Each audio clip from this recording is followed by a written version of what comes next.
और जो छात्र राजनीति से ही लगातार सक्रिय रहे हैं बिहार में, और पटना के डिप्टी मेयर रह चुके हैं, ये बिल्कुल युवा थे उस समय, और 2 बार वहां विधान परिषद के सदस्य रहे हैं और 3 बार लोकसभा के सदस्य रहे हैं,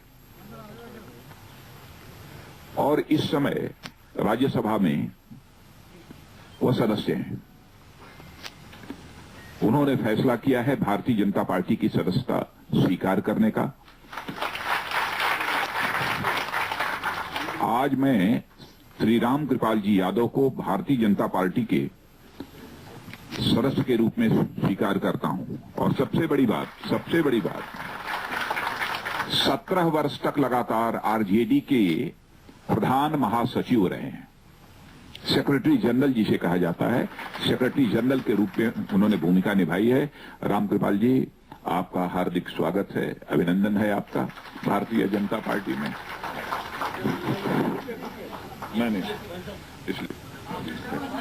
मैं राष्ट्रीय अध्यक्ष जी को विनती करता हूं, रामकृपाल जी को पुष्पगुच्छ देकर स्वागत करेंगे और सदस्यता की स्लिप अभी अध्यक्ष जी रामकृपाल जी को हस्तांतरण कर रहे हैं।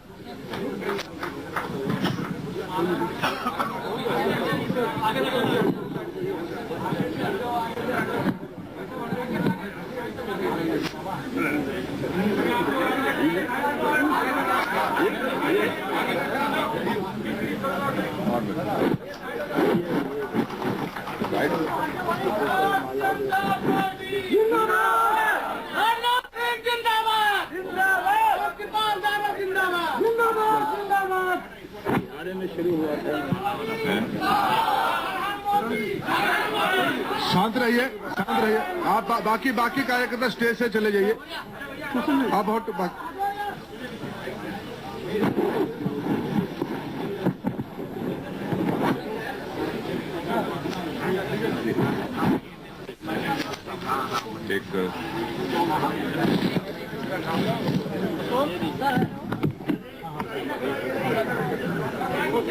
हो गया।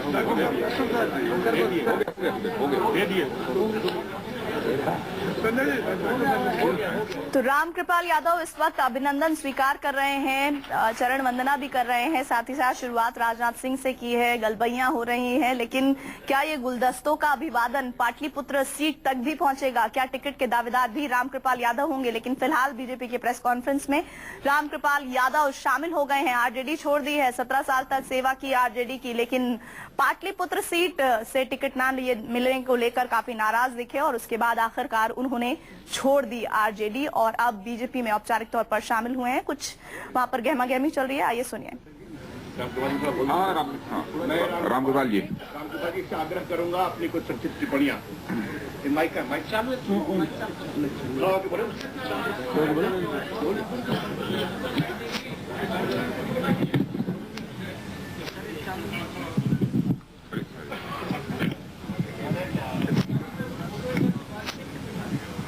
Hello hello.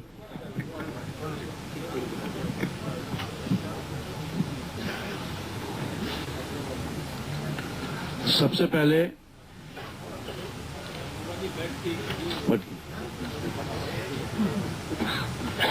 मैं अपने नेता आदरणीय राष्ट्रीय अध्यक्ष जी राजनाथ जी के प्रति और आने वाले जो समय है उसके परिवर्तन की धारा को जो एक नई दिशा देश में ले रहे हैं भाई नरेंद्र मोदी जी, आदरणीय सुशील कुमार मोदी जी, आदरणीय रविशंकर जी, आदरणीय मंगल पांडे जी जो पार्टी के बिहार प्रदेश भारतीय जनता पार्टी के अध्यक्ष हैं, नेता प्रतिपक्ष मेरे भाई श्री नंद किशोर यादव जी, और सबसे अधिक हमारे पुराने भाई शाहनवाज भाई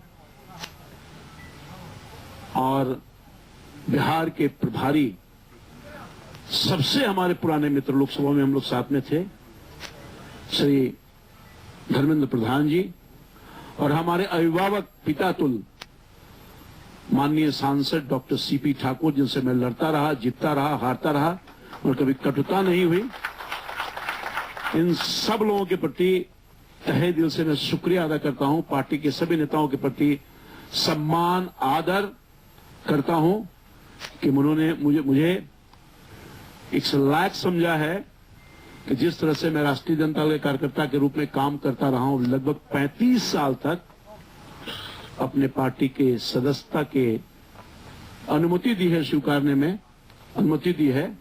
मैं इन सब लोगों के प्रति आभार व्यक्त करता हूं। आप सभी लोगों को मालूम है, हमारे जितने यहां बैठे आदरणीय सम्मानित नेतागण हैं, कि मैं कभी भी नेता नहीं रहा। गलियों का, नुकरों का, दुख और सुख का साथी रहा और 35 साल तक शुद्ध रूप से कार्यकर्ता बन के रहा। और हमारे नेता जो आदरणीय लालू जी, जिनके साथ नींव के पत्थर के रूप में राष्ट्रीय जनता दल की इमारत को खड़ा करने में मैं महत्वपूर्ण भूमिका अदा किया है। आज मुझे एहसास होना पड़ रहा है ये कदम मैंने क्यों उठाया। आज वहां कार्यकर्ताओं की जो उपेक्षा हो रही है, सामाजिक न्याय की जगह पारिवारिक न्याय को जो महत्व मिल रहा है, पूरे बिहार में घुटन महसूस कर रहे हैं कार्यकर्ता। मुझ जैसा साधारण कार्यकर्ता को पीड़ा हो रहा है, बहुत पीड़ा हो रहा है। मैं अनिर्णय की स्थिति में था लगातार कई दिनों तक। बिहार के कार्यकर्ताओं से मैंने लंबी मंत्रणा की, बाद में इस निर्णय पर पहुंचा कि आर्थिक न्याय के साथ सामाजिक न्याय की अवधारणा को आगे बढ़ाया जाए, ना कि पारिवारिक न्याय की अवधारणा को आगे बढ़ाया जाए। सामाजिक न्याय के बात करने वाले लोग हमारे आदर्श आदरणीय डॉक्टर लोहिया, जननायक कर्पूरी ठाकुर के सिद्धांत सादगी और समर्पण से धीरे धीरे दूर होने लगे। चाहे वो लालू जी हो या अन्य कोई दूसरे नेता, वहां कार्यकर्ताओं की जगह परिवार को प्राथमिकता दी जाने लगी है।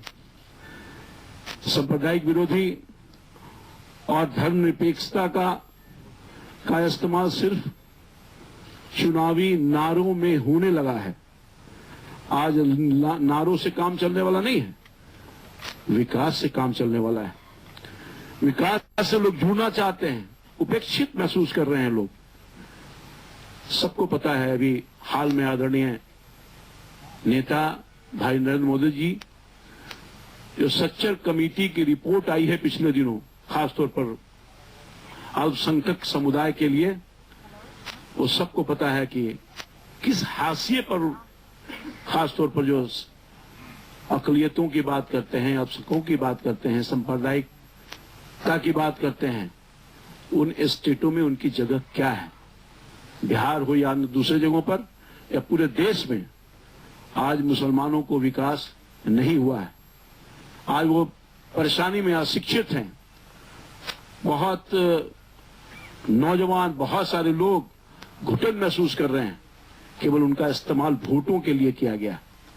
अभी हाल में ही हमारे नेता आदरणीय भाई नरेंद्र मोदी जी, जिन्होंने पूर्णिया की सभा में 2 दिन पहले यह कहा था और आईना दिखाया था कि बिहार में क्या स्थिति है और गुजरात में क्या स्थिति है। विकास तो सबका होना चाहिए ना। बगैर विकास अब वो नारे चले गए। अब हर लोग चाहता है कि हमारा विकास हो, हमारा कल्याण हो। और खास तौर पर गुजरात में जिस तरह से मुसलमानों का स्तर बढ़ा है, विकास हुआ है, वो भी अपने आप एक उदाहरण है। यही नहीं, आदरणीय राजनाथ सिंह जी और भाई नरेंद्र मोदी जी सहित सभी वर्गों की विकास की बात की है। हाल के दिनों में जो ध्यान आता रहा है आप सब लोगों को, इसलिए भारतीय जनता पार्टी का स्पष्ट मानना है कि हम विकास में विश्वास करते हैं। सभी धर्मों, सभी वर्गों को लेकर चलना चाहते हैं, चाहे वो हिंदू हो, सिख हो मुसलमान हो, जैन हो, कुछ भी धर्म, बौद्ध धर्म हो, सबको आगे ले जाना चाहते हैं। हमारी अवधारणा है कि जब तक सबका विकास नहीं होगा, देश का विकास नहीं होगा। देश जिस गरीबी और फटहाली से गुजर रहा है वो आप सब लोगों को मालूम है, उस पर कुछ नहीं कहना है विशेष तौर पर। और खास तौर पर मैं बताना चाहता हूं कि मेरा जहन बिल्कुल सेकुलर है, और जब तक मैं जीवन में रहूंगा, जीवित रहूंगा, मेरी आत्मा में सेकुलरिज्म रहने का काम करेगी। ऐसे में जिस तरह भारतीय जनता पार्टी ने एक साधारण, एक चाय बेचने वाला का बेटा, अति पिछड़ा गरीब का बेटा, कभी सपना में भी नहीं सोच सकता था कि जिसके पिताजी चाय बेचते थे, जिसकी मां कपड़ा धोने का काम करती थी घरों में, उसका बेटा आज प्रधानमंत्री के रूप में देखा जाएगा, मुख्यमंत्री के रूप में देखा जाएगा। ऐसा कभी नहीं होता जब भारतीय जनता पार्टी का बेस और आधार नहीं हुआ होता।